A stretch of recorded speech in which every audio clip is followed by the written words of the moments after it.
300 या त्रिकोणी संख्यापूर्वी क्रमाने येणारी नवी त्रिकोणी संख्या कोणती? मग आता सांगा 300 त्रिकोणी संख्येपूर्वी क्रमाने येणारी नवी, पूर्वी म्हणजे काय? वजा.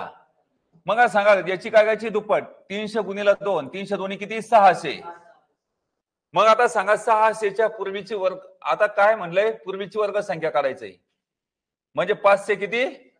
76. 576चं वर्गमूळ काय आहे? 24. मग आता या मला काय मिळालं? 300 या त्रिकोणी संख्येचा काय मिळाला? पाया मिळालाय. काय मिळाला? मग पूर्वीची म्हणजे काय? वजा. पूर्वीची कितवी? नववी त्रिकोणी संख्या. 24 मधून 9 गेले किती राहिले? 15 आले. मग आता इथं आम्हाला पूर्वीचा पाया 9वा कोणता मिळाला? 15 मिळाला. 24च्या पूर्वीचा 9वा पाया कोणता मिळाला? 15 मिळाला. तर याचं काय सांगा? 15 या पायाची त्रिकोणी संख्या कोणती? काय म्हणायचं? 15 गुणिला बे क बे 8 16, 15 8 120.